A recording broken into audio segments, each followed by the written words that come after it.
আজকে আমরা পড়ব তরলের চাপ। ক্লাস 6-এ তোমরা পড়ে এসেছো একক ক্ষেত্রফলে যে পরিমাণ বল ক্রিয়া করে। ধরো একটা একক ক্ষেত্রফল, এর উপর লম্বভাবে যে পরিমাণ বল ক্রিয়া করে তাকেই বলা হয় চাপ।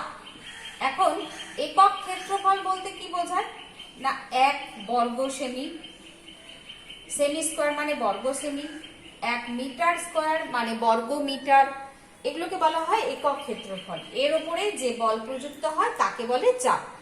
এখন টেবিলের উপরে এই যে একটা ব্লক, এরকম আয়তাকার বিশিষ্ট বস্তুকে বলা হয় ব্লক।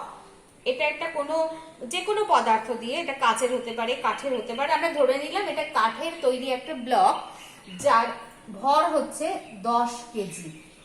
এই 10 কেজি ভরের বস্তুকে পৃথিবী নিচের দিকে বল প্রয়োগ করে টানছে, যেটাকে আমরা অভিকর্ষ বল বলছি। এই বলটা মানে যেটা হচ্ছে এই ব্লকের ওজন, এই অভিকর্ষ বলটাকে বলা হয় ওজন। এখন এই 10 কেজি ভরের ব্লককে পৃথিবী নিজের দিকে কতটা বল প্রয়োগ করে টানছে সেটা আমাদের জানতে হবে। এর আগে তোমরা জেনেছো 1 কেজি ভরের বস্তুকে পৃথিবী নিজের দিকে 9.8 নিউটন বল দিয়ে আকর্ষণ করে। তাহলে 10 কেজি হলে কত বল দিয়ে টানবে না, এর 10 গুণ 9.8 ইন্টু 10 এত নিউটন বল দিয়ে টানবে। এখন দেখো, কোনো বস্তুর ওপর বল প্রযুক্ত হলে তোমরা ক্লাস 7-এ পড়েছো যে তার মধ্যে একটা গতির সৃষ্টি হয়। শুধু গতি না, একটা ত্বরণের সৃষ্টি হয়, বেগ বাড়ে। অথচ ব্লকটা টেবিলের উপর স্থির অবস্থাতে আছে। এটার মধ্যে কেন কোনো গতি বা ত্বরণ মানে ক্রমশ বেগ বাড়লে তাকে বলে ত্বরণ।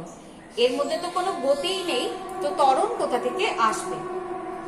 অথচ এর ওপরে একটা নিচের দিকে বল পৃথিবী প্রয়োগ করছে। তাহলে আমরা নিশ্চিতভাবে বলতে পারি যে এর মধ্যে উল্টো দিকে একটা নিশ্চয়ই কোনো বল প্রযুক্ত হচ্ছে, যার ফলে এই যে বলটা ক্রিয়া করছে নিচের দিকে, এই বলটাকে শূন্য করে দিচ্ছে। এইটা যেহেতু নিচের দিকে ক্রিয়া করছে, আর একটা ঠিক এই মানেরই বল উল্টো দিকে কেউ প্রয়োগ করছে এর ওপরে, তার ফলে মোট বলটা শূন্য হয়ে যাচ্ছে। তাই এটা স্থির অবস্থাতেই রয়ে গেছে, এর মধ্যে কোনো গতিশীল হয়নি। তাহলে এর ওপরে বলটা, উল্টো বলটা প্রয়োগ করবে কে না, এই টেবিলটা একটা ঊর্ধ্বমুখী বল, একদম এই পরিমাণ 9.8 ইন্টু 10 মানে 98 নিউটন। এই বলটাই ঊর্ধ্বমুখে টেবিল এর উপরে প্রয়োগ করবে, এটা হচ্ছে 98 নিউটন বল। সেই কারণে ব্লকটা এখানে স্থির অবস্থাতে আছে। আচ্ছা, তাহলে এই যে আমরা নিউটনের তৃতীয় গতিসূত্র পড়েছিলাম, প্রত্যেক ক্রিয়ার সমান এবং বিপরীতমুখী প্রতিক্রিয়া আছে। অর্থাৎ এই যে ব্লকটা টেবিলের উপরে বল প্রয়োগ করছে এইদিকে নিচের দিকে, টেবিলটাও সমান এবং বিপরীতমুখী বল একটা এই ব্লকের উপর প্রয়োগ করায় মোট বলটা শূন্য হয়ে গেছে, তাই এটা স্থির অবস্থায় আছে। তাহলে আমরা এখান থেকে ধারণা করছি যে এই ব্লকটা টেবিলের উপরে একটা বল প্রয়োগ করছে। তাহলে বল যখন প্রয়োগ করছে নিশ্চয়ই চাপও প্রয়োগ করছে টেবিলের উপরে।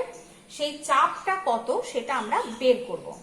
তাহলে চাপ বের করতে গেলে আমাদের ক্ষেত্রফল জানতে হবে, কারণ একক ক্ষেত্রফলের উপর যে বল প্রয়োগ হচ্ছে সেটাই হচ্ছে চাপ। এখন আমরা ধরে নিলাম এই ব্লক এবং টেবিলের যে সংযোগ স্থল, যেখানে ওরা স্পর্শ করে আছে, সেই স্থলের ক্ষেত্রফলটা আমরা ধরে নিলাম 0.25 বর্গ মিটার। আমরা ধরে নিলাম টেবিলটার ক্ষেত্রফল হচ্ছে 0.25 বর্গ মিটার, যেটাকে আমরা মিটার স্কয়ার বলে লিখছি। তাহলে এই এতটা ক্ষেত্রফলের ওপরে ব্লকটা কতটা বল প্রয়োগ করছে না, 98 নিউটন। এতটা বল প্রয়োগ করছে এই এতটা ক্ষেত্রফলের ওপরে। একক ক্ষেত্রফলের ওপর যে বল প্রযুক্ত হয় সেটাই হচ্ছে চাপ। তাহলে 1 বর্গ মিটারের ওপর কতটা বল প্রযুক্ত হবে না, 98 বাই 0.25। এটা হচ্ছে নিউটন, এটার একক হচ্ছে মিটার স্কয়ার। এটা যদি আমরা ক্যালকুলেশন করি, এই দশমিকটা উঠে গেলে 1, দুটো সংখ্যার জন্য দুটো শূন্য, নিচে 25, কাটাকাটি করলে 4 25 100, এটা গুণ করলে হয় 392 নিউটন পার মিটার স্কোয়ার। এটা হচ্ছে চাপের একক, মনে রাখবে। তাহলে এই 10 কেজি ওজনের ব্লকটা টেবিলের ওপরে কত চাপ দিচ্ছে? 392 নিউটন পার মিটার স্কোয়ার। তাহলে আজকে আমাদের আলোচ্য বিষয় তরলের চাপ। একটা বস্তু সে কোনো জায়গায় রাখলে কি কতটা চাপ দেয় সেটা কিভাবে বের করতে হয় আমরা দেখলাম। এবার আমরা একটা পাত্রের মধ্যে জল নিয়ে দেখব জলটা পাত্রের তলায় কতটা বল প্রয়োগ করছে বা চাপ দিচ্ছে। ধরে নে এটা একটা গামলা। এই গামলাতে আমরা ধরে নেব 10 কেজি জল আছে। গামলাটা জলে ভর্তি। এর মধ্যে কত জল আছে? 10 কেজি পরিমাণ জল এই গামলাতে আছে। এখন একইভাবে এই জলটা গামলার উপরে, এই যে গামলার যে তলদেশ তার উপরে কতটা বল প্রয়োগ করবে। এই জলটা, এই পরিমাণ জলটা এই যে গামলার যে তলা এর উপরে বল প্রয়োগ করবে। কতটা বল প্রয়োগ করবে বা কতটা চাপ দেবে, বল না, এখানে বল প্রয়োগ করছে। এখন এখানে এই ইয়ে দ্বারা 10 কেজি জল গামলার তলদেশে যে বল প্রয়োগ করবে তার মানটা হলো 10 × 9.8 নিউটন। আর এই তলদেশের ক্ষেত্রফলটা আমরা ধরে নিলাম, গামলার তলদেশের ক্ষেত্রফলটা হচ্ছে 0.25 বর্গ মিটার। তাহলে এই জলটা তলায় কতটা চাপ দেবে? তাহলে চাপ সমান একক ক্ষেত্রফলে প্রযুক্ত বল। আগে আমরা যেভাবে বের করলাম বল বাই ক্ষেত্রফল। তাহলে বল হচ্ছে কত? 10 গুণিতক 9.8 নিউটন বাই 0.25 মিটার স্কোয়ার। এটা ঠিক একইভাবে যদি আমরা কাটাকাটি করি এরও মান বেরোবে 392 নিউটন পার মিটার স্কোয়ার। তাহলে আমরা দেখলাম এই 10 কেজি পরিমাণ জলটা গামলার মেঝেতে এতটা চাপ দিচ্ছে। এখন এই চাপটা কেবলমাত্র মেঝেতে যে দেয় তা না, জল সব দিকে সমানভাবে চাপ দেয়, এই পাত্রের দেওয়ালেও চাপ দেয়। সেটা দিচ্ছে কিনা ওটা জানার জন্য আমরা কি করব, একটা পরীক্ষা করে দেখব। সেটা কি না, এই যে গামলাতে জল আছে এইখানটা যদি আমরা ফুটো করে দিই কি হবে? এখান থেকে জল বাইরের দিকে পড়তে থাকবে। তাহলে এখান থেকে জল নিশ্চয়ই চাপ দিচ্ছে, তাই জলটা বাইরের দিকে পড়তে থাকবে। এখন চলো আমরা আর একটা পরীক্ষা করি। এই যে গামলা, এতে জল আছে, আমরা ধরে নিলাম এই জলের পরিমাণটা হচ্ছে 5 কেজি জল আছে গামলাতে। একটা বোতল নিলাম,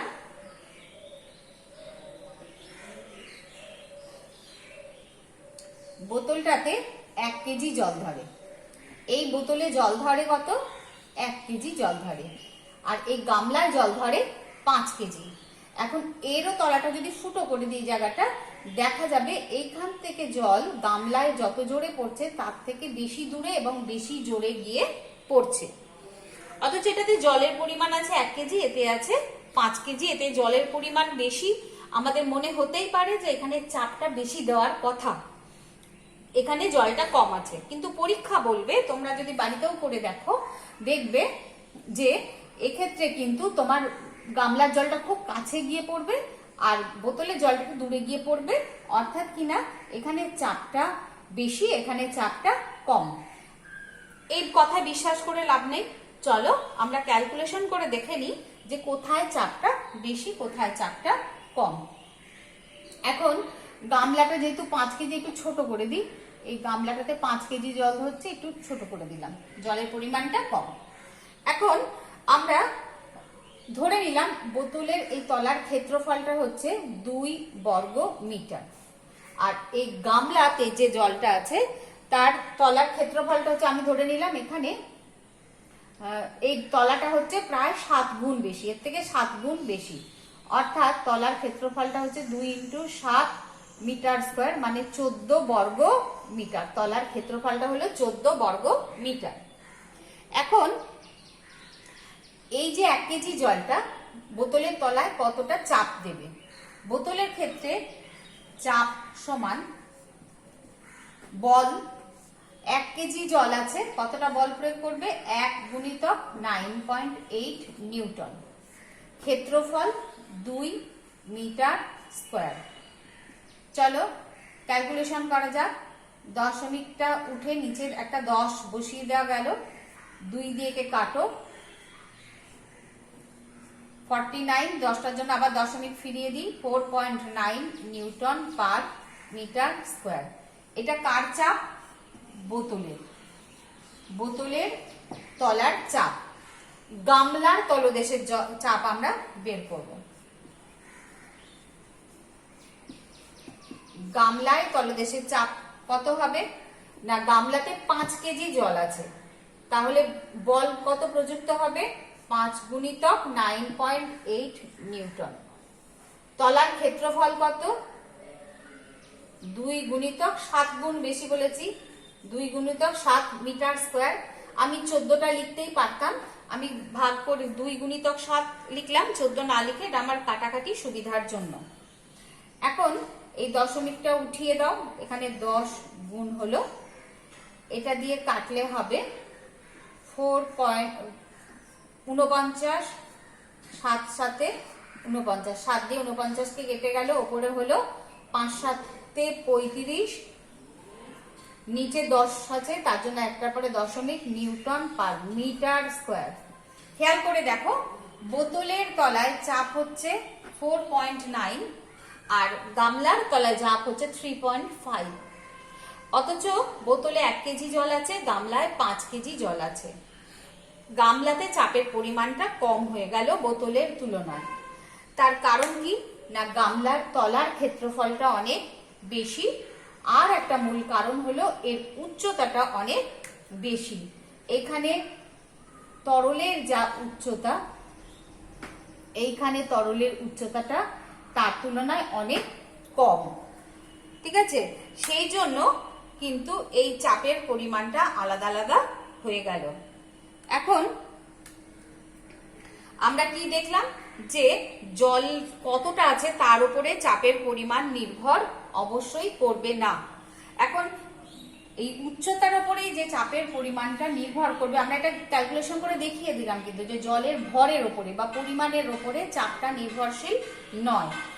এখন এই উচ্চতার উপরে যে চাপটা নির্ভরশীল, এখানে যেহেতু আলাদা পাত্র, তোমাদের মনে হতেই পারে যে এটা ঠিক হচ্ছে না, বোঝা যাচ্ছে না। এখন তুমি যদি একটা বড় 2 লিটারের বোতল নাও, নিয়ে তার মধ্যে জল ভর্তি করে 3টে জায়গায় যদি ছিদ্র করো, এখানে একটা, এখানে একটা, এখানে একটা, খেয়াল করে দেখবে এই যে তলার ছিদ্রটা, এটা দিয়ে জলটা একটু দূরে গিয়ে পড়বে। এই যে মাঝের ছিদ্রটা, এর থেকে কাছে এসে পড়বে, আর একদম উপরের ছিদ্রটা দিয়ে জলটা আরো কাছে এসে পড়বে। এখান থেকে আমরা এটা বুঝতে পারি যে এইখানে জলের চাপটা সব থেকে কম। জল কিন্তু পুরো ভর্তি অবস্থায় আছে, এখানে জলের চাপটা সব থেকে কম থাকায় জলটা কাছে পড়ছে।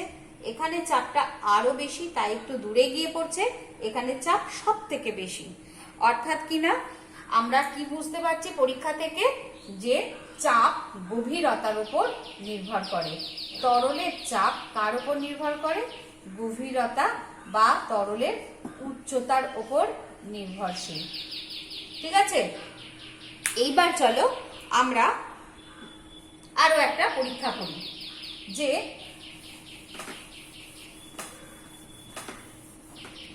এইরকমই একটা বোতল নিয়ে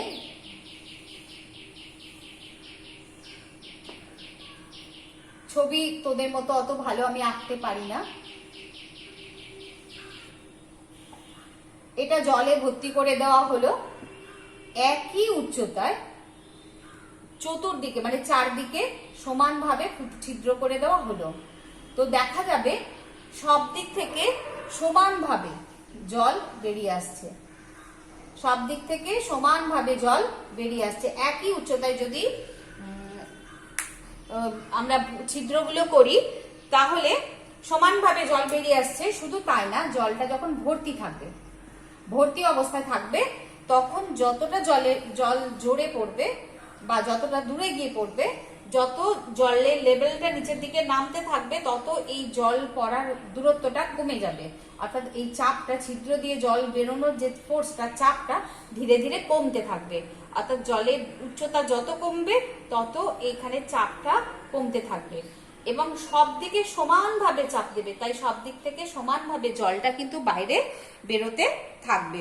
তাহলে এখান থেকে আমরা কি ধারণা করতে পারি, যে তরলের চাপ সব দিকে সমানভাবে কাজ করে এবং সমানভাবে চাপ দেয়, আর চাপটা গভীরতার উপরে নির্ভর করে। তরলের গভীরতা বেশি থাকলে চাপ বেশি হয়, গভীরতা কম থাকলে চাপ কম হয়। ঠিক আছে, এইবার আমরা আরেকটা পরীক্ষা করব, যে এই তরলের চাপটা কেবল কি গভীরতার উপরেই নির্ভর করে, না আরো অন্য কিছুর উপরে নির্ভর করে। এটা করার জন্য, পরীক্ষাটা করার জন্য আমরা দুটোই 1 লিটারের বোতল নেব। 1 লিটারের দুটো বোতল নেব। বোতল নিয়ে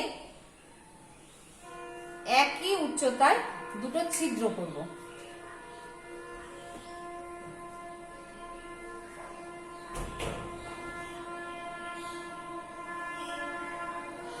একই উচ্চতায় দুটো ছিদ্র করব। একটা পাইপ নেব, একটা লম্বা সরু পাইপ নেব, তার মধ্যে কেরোসিন তেল একটা সিরিঞ্জে করে ঢুকিয়ে দেব। দিয়ে এইখানে পাইপটা, এইখানে ধর ছিদ্র করে পাইপটা এখান দিয়ে আমি জয়েন করে দিলাম। দিয়ে এটাকে, পাইপটাকে, এর মধ্যে কেরোসিন তেল কিন্তু ভরা থাকবে এবং এখানে একটা স্কেল, এখানে একটা স্কেল লাগানো থাকবে, সেটার সঙ্গে এটাকে দড়ি দিয়ে বেঁধে দেবো। ঠিক একই ব্যবস্থা এখানে করব, পাইপ লাগিয়ে। এই যে এখানেও একটা স্কেল লাগানো আছে, এখানে স্কেলের সঙ্গে এটাকে বেঁধে দেওয়া হবে। এবার এটাতে শুধু জল, আর এটাতে গাঢ় নুন জল, এটা হচ্ছে গাঢ় নুন জল ভরে দেওয়া হলো। তো দেখা যাবে যে এইখানে যে কেরোসিন তেলটা আছে, সেটা যদি এই উচ্চতায় থাকে, এই গাঢ় নুন জল থাকলে, আমরা কেরোসিন তেল কেন ভরেছি না, কেরোসিন তেলটা নীলচে, যেটা পাইপের মধ্যে দিয়ে আমরা বাইরে থেকে চোখে দেখতে পাবো। আর এখানে যদি নুন জল থাকে, দেখা যাবে এর উচ্চতাটা হচ্ছে এখানে, এত দূর পর্যন্ত কেরোসিন তেলটা উঠবে। তো এইখানে কেন এত দূর উঠলো না, গাঢ় নুন জলের চাপটা, এই যে চাপটা, সেই চাপে ভেতরের বায়ুটা কেরোসিন তেলকে চাপ দিচ্ছে, কেরোসিন তেলকে এই চাপটা দিচ্ছে, সেই চাপে কেরোসিন তেলটা উপরে উঠছে। অর্থাৎ শুধু জলের থেকে নুন জলের চাপটা অনেক বেশি। তো কেন চাপটা বেশি বলে আমাদের মনে হয় না, এইটার ঘনত্ব কম, এটার ঘনত্ব অনেক বেশি। এটা আমরা আগের দিনের ক্লাসে জেনেছি, শুধু নুন জলের থেকে গাঢ় নুন জলের ঘনত্ব বেশি। তাহলে তরলের চাপ আরেকটা কোন বিষয়ের উপর নির্ভর করলো? 1 নম্বর আমরা জেনেছি গভীরতার উপর নির্ভর করে, আর এখানে কি জানলাম না, ঘনত্বের উপরে নির্ভর করে। ঠিক আছে, ঘনত্ব বেশি হলে চাপ বেশি হবে, ঘনত্ব কম হলে চাপ কম হবে। এইবার চলো আমরা আরেকটা পরীক্ষা করে দেখি।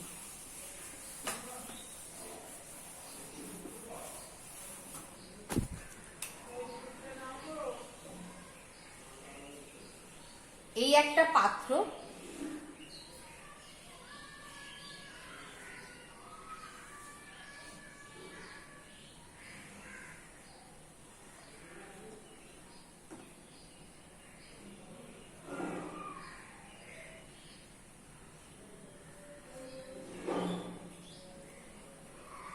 এইটাতে, এর থেকে এতে জল অনেক বেশি ধরে।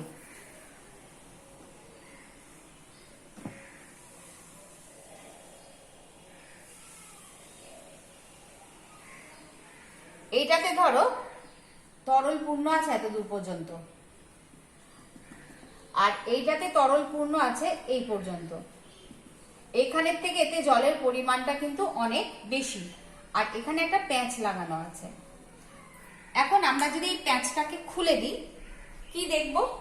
জলটা কোন দিক থেকে কোন দিকে যাচ্ছে, এদিক থেকে এদিকে না এদিক থেকে এদিকে? অবশ্যই দেখবে জলটা এদিক থেকে এদিকে প্রবাহিত হচ্ছে।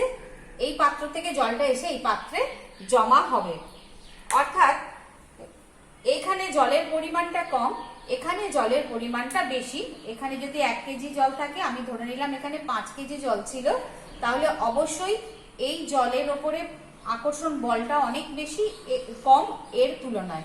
5 কেজি জলের বল বেশি, তা সত্ত্বেও জল এই 1 কেজি পরিমাণের জল থেকে 5 কেজির দিকে প্রবাহিত হচ্ছে। তার কারণ কি? এর উচ্চতাটা বেশি। আমরা একটু আগেই জানলাম যে তরলের চাপ গভীরতা বা উচ্চতার উপর নির্ভর করে। এর উচ্চতাটা বেশি হওয়ার জন্য এখানে কি হচ্ছে? চাপ বেশি। আর এটা উচ্চতাটা কম হওয়ার জন্য এখানে চাপ কম। তার ফলে কি হবে? তরলটা এদিক থেকে এইদিকে প্রবাহিত হবে। এখন কতক্ষণ পর্যন্ত প্রবাহিত হবে? না, যতক্ষণ না এই দুটো তরলের উচ্চতা সমান হয়ে যাবে। যখনই উচ্চতাটা সমান হয়ে যাবে তখনই কিন্তু এই তরলের প্রবাহটা কমে যাবে। তাহলে তরলের প্রবাহ বলের ওপরে না, নির্ভর করে কি? চাপের ওপরে। সব সময় বেশি চাপ থেকে কম চাপের দিকে তরল প্রবাহিত হতে থাকে। এখন তোমাদের বইয়ের 13 নম্বর পাতায় দেখো বেশ কিছু ছবি দেওয়া আছে। দেখো তো, এই যে 1 নম্বর ছবিটা, 1 নম্বর ছবিটাতে তরল কোন দিক থেকে কোন দিকে প্রবাহিত হবে? 1 নম্বর ছবিতে এ এবং বি দুটোরই উচ্চতা সমান, তাহলে এখানে কি তরল প্রবাহিত হবে? না। উচ্চতা সমান হওয়ায় দুটো পাত্রেই তরলের চাপ সমান, তাই তরল কোনো দিকে প্রবাহিত হবে না। 2 নম্বর ছবিটাতে দেখো, এ পাত্রের তুলনায় বি পাত্রের তরলের উচ্চতা বেশি, তার ফলে কি হচ্ছে? বি পাত্রে তরলের চাপ বেশি, অবশ্যই তরল বি থেকে এর দিকে প্রবাহিত হবে। 3 নম্বর ছবিটায় দেখো, এ পাত্রে তরলের উচ্চতা বেশি, তাহলে এ পাত্রে তোমার তরলের চাপ বেশি হবে, তরল এদিক থেকে এদিকে প্রবাহিত হবে। এখন এই প্রবাহ কতক্ষণ পর্যন্ত চলবে? না, যতক্ষণ না এই তরলের উচ্চতাগুলো সমান হবে ততক্ষণ পর্যন্ত এই প্রবাহ চলবে। আচ্ছা, এই যে ছবিটা দেখছো, এখানে দেখো বিভিন্ন আকৃতির নল আছে, প্রত্যেকটাতে তরল ভরা আছে। এখন কি মনে হচ্ছে যে এই তরলের উচ্চতাগুলো কি সমান হবে? অবশ্যই। তরলের প্রবাহটা এখানে দেখো একে অপরের সঙ্গে যুক্ত করা আছে। যতক্ষণ না সমান হবে একটা পাত্র থেকে আর একটা পাত্রে তরল প্রবাহিত হতে থাকবে। আর যখন এইভাবে খোলা অবস্থা রেখে দেওয়া হবে তখন কিন্তু প্রত্যেকটা পাত্রে তরলের উচ্চতাটা অবশ্যই সমান হয়ে যাবে। তাহলে আমরা দেখলাম যে তরল সব দিকে চাপ দেয় সমানভাবে, আর তরলের কোনো তলায় চাপ নির্ভর করে দুটো বিষয়ের উপরে। একটা হচ্ছে তরলের ঘনত্ব আর একটা হচ্ছে তরলের গভীরতা। এবার আমরা বায়ুর চাপটা দেখব। এখন তুমি যদি একটা পরীক্ষা করো, এই একটা পাত্র, এই পাত্রের মধ্যে জল ভরা আছে, একটা বড় নল, সেই নলের মধ্যে জল ভর্তি করবে, করে দুটো দিক এরকম হাত দিয়ে, ধরো এটা একটা নল, এর মধ্যে জল ভর্তি করে দুটো দিক এভাবে চেপে ধরে এমনি করে নিয়ে গিয়ে পাত্রের মধ্যে নলটাকে ডুবিয়ে দিয়ে তলা থেকে হাতটা সরিয়ে নেবে, কিন্তু ওপরটা এভাবে চেপে ধরে রাখবে। এটা কিন্তু ছাড়বে না, এই ওপরটা কিন্তু ছাড়া যাবে না। সেক্ষেত্রে কি ঘটনা ঘটবে দেখা যাক।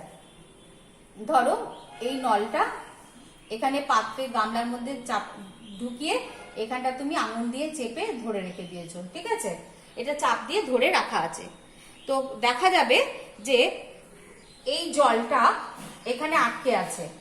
এখানে যে জলটা আছে, এই জলের এত দূর পর্যন্ত জল আছে, নলটা ভর্তি, আর গামলা জল আছে এই পর্যন্ত। তাহলে এই গামলায় যা জলের চাপ, এই জলের চাপটা অনেক বেশি, এটা গভীরতাটা বেশি হওয়ার জন্য আমরা একটু আগেই জানলাম যে বেশি চাপ থেকে কম চাপের দিকে তরল প্রবাহিত হতে থাকে। তাহলে এই জলটা এখান থেকে বেরিয়ে এই গামলায় জমা হয়ে যাওয়ার কথা, যতক্ষণ না দুটো তল, এই ভেতরের জল আর বাইরের জলের তলটা সমান হবে।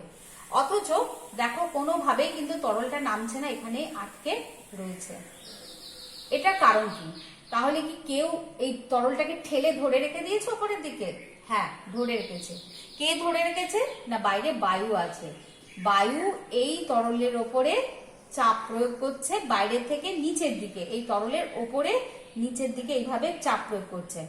এই চাপটা জলের মধ্যে দিয়ে এসে এখান দিয়ে বায়ুর চাপটা ভেতরে পড়ছে, তার ফলে এই জলটাকে নিচে নামতে দিচ্ছে না। অর্থাৎ এই যে চাপটা, এই উচ্চতার জন্য যে চাপটা, তার থেকে এই বায়ুর চাপটা হচ্ছে বেশি, তাই এই জলটাকে নিচের দিকে নামতে দিচ্ছে না। এখন এইটাকে যদি তুমি হাতটা সরিয়ে নাও, তাহলে কি হবে, বায়ুর চাপ এখানেও পড়বে, এখানেও পড়বে, তাহলে বায়ুর চাপগুলো, এই বায়ুর চাপ আর এই বায়ুর চাপ একে অপরকে প্রশমিত করে দেবে। তখন এই তরলের উচ্চতা জনিত চাপটা বেশি হয়ে যাবে, তখন এই জলটা নল থেকে নেমে গামলাতে পড়তে থাকবে, যতক্ষণ না নল এবং গামলার জল উচ্চতাটা সমান হয়ে যাচ্ছে। এইবার এই একই পরীক্ষা আমরা করব একটা বড় নল নিয়ে। ধরো একটা বড় 13 মিটার লম্বা একটা নল, সেটাকে জলে ভর্তি করবে।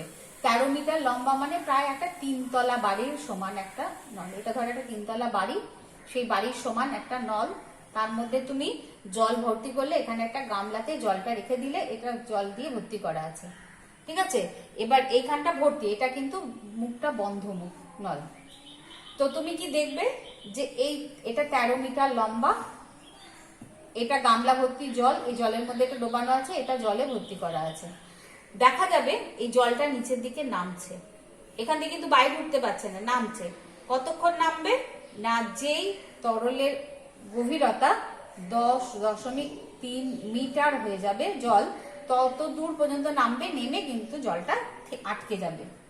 তার মানে কি আমরা বুঝতে পারছি যে এই উচ্চতা পর্যন্ত রয়েছে কেন না, এখানে বায়ু চাপ দিচ্ছে গামলায়, সেই চাপটা এখান দিয়ে ঢুকছে, ঢুকে এই জলটাকে আটকে রাখছে। আর অর্থাৎ বায়ুর যে চাপ, বাইরের বায়ু যে চাপ দিচ্ছে, সেটা জলটাকে 10.3 মিটার উচ্চতা পর্যন্ত ধরে রাখতে পারে। অর্থাৎ বায়ুর চাপ হচ্ছে 10.3 মিটার জলের উচ্চতার যে চাপ তার সঙ্গে সমান। অর্থাৎ বায়ুর চাপ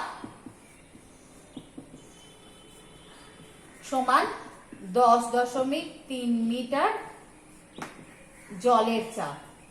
10.3 মিটার উচ্চতা পর্যন্ত জল যতটা চাপ দেয়, সেই চাপের মানটাই হচ্ছে বায়ুর চাপ।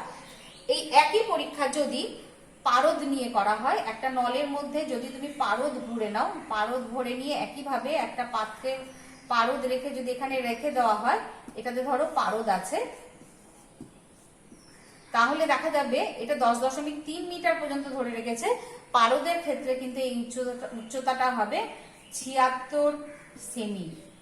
দেখো কতটা কম, অর্থাৎ 76 সেমি পারদ যে চাপটা দেয়, সেই একই চাপ 10.3 মিটার জলের চাপ। আমরা দুটোকে যদি একই এককে নিয়ে যাই, 10.3 মিটার সমান কত সেন্টিমিটার না, একে 100 দিয়ে গুণ করতে হবে। 100 দিয়ে গুণ করো, তাহলে পিছনে দুটো শূন্য, দশমিক একটার পর বসলো, 1030 সেমি। অর্থাৎ 1030 সেন্টিমিটার উচ্চতার জল যতটা চাপ দেয়, 76 সেন্টিমিটার পারদের চাপ কিন্তু ঠিক ততটাই বেশি। এখানে বায়ু 76 সেন্টিমিটার উচ্চতা পর্যন্ত পারদকে ধরে রাখতে পারে, অর্থাৎ বায়ুর চাপ 76 সেমি পারদস্তম্ভের উচ্চতায় যে চাপ, সেই চাপের সঙ্গে সমান। দেখো পারদ 76 সেন্টিমিটার পারদে যে চাপ তৈরি হয়, 1030 সেন্টিমিটার জলে সেই একই চাপ তৈরি হয়। তার কারণ কি না, পারদের ঘনত্ব জলের ঘনত্বের থেকে অনেক বেশি। বিজ্ঞানী টরিসেলি এই পরীক্ষাটা করে দেখিয়েছিলেন যে বায়ুমণ্ডলের চাপ 76 সেমি পারদস্তম্ভ যে চাপ দেয়, সেই চাপের সঙ্গে সমান। তাহলে আমরা এখানে দেখছি যে পারদের ঘনত্ব যেহেতু অনেক বেশি, তাই মাত্র 76 সেমি উচ্চতার পারদের যে চাপ, জলের ঘনত্ব পারদের থেকে অনেক কম। তোমরা এর আগে পড়েছো জলের ঘনত্ব যেখানে 1 গ্রাম পার সেমি স্কোয়ার, সেখানে পারদের ঘনত্ব হচ্ছে 13.6 গ্রাম পার সেমি স্কোয়ার, অর্থাৎ 13.6 গুণ বেশি পারদের ঘনত্ব। সেই কারণে 76 সেমি পারদ যে চাপ দেয়, 10.3 মিটার জল সেই একই চাপ দেয়, এবং এই চাপটাই হচ্ছে বায়ুর চাপের সঙ্গে সমান। এই পর্যন্ত তোমরা খুব ভালো করে পড়বে, তারপরে আমি প্রশ্ন পাঠাবো।